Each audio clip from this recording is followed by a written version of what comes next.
What's up and welcome back. I'm John Starr from MacTheMovieGuy.com. If you're a blind film critic, and today we're going to talk about 3 Days of the Condor.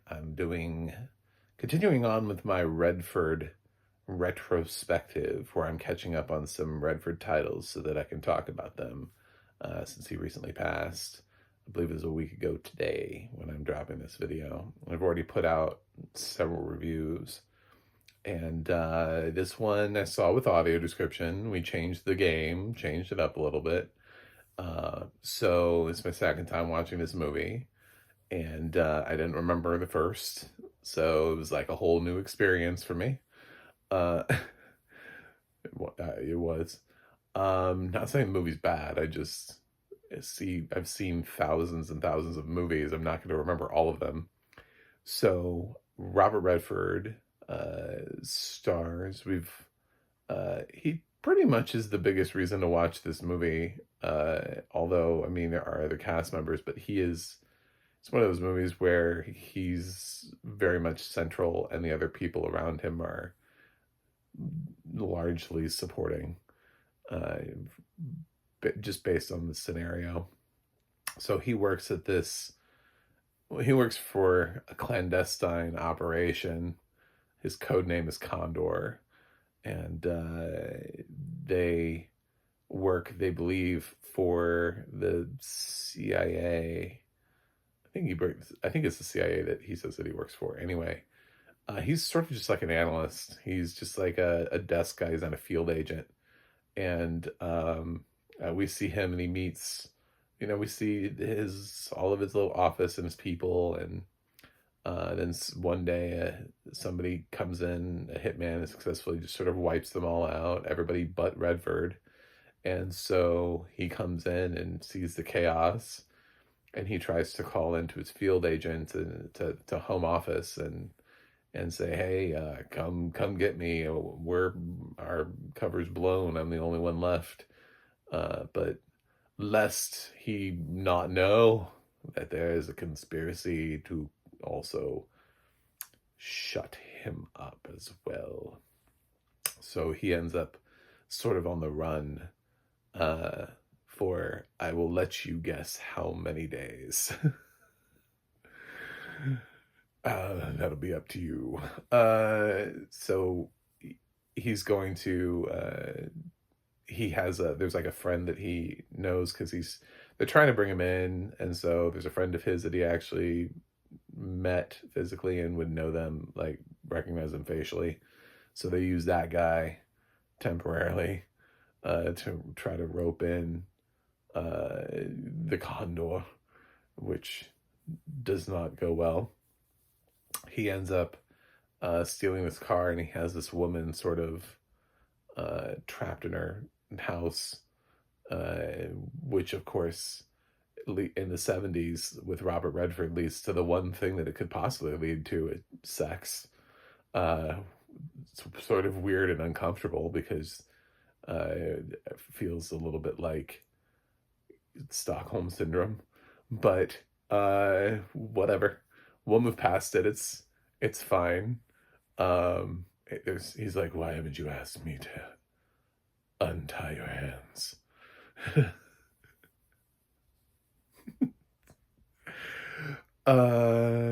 So I love in the audio description when they just say make love too. They make love. And I was like, oh my God, this is so nice. It's so pleasant.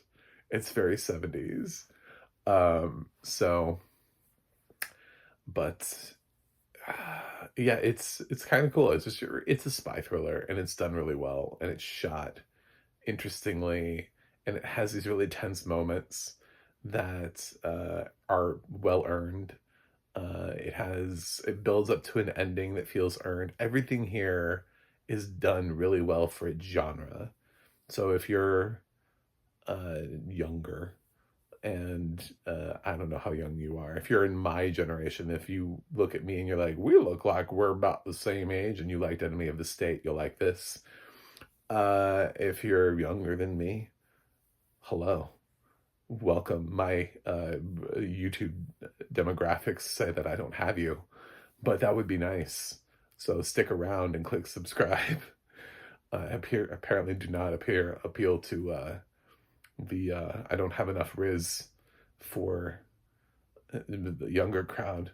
But I don't know if you watch that TV show, The Night Agent, uh, or that's there you go.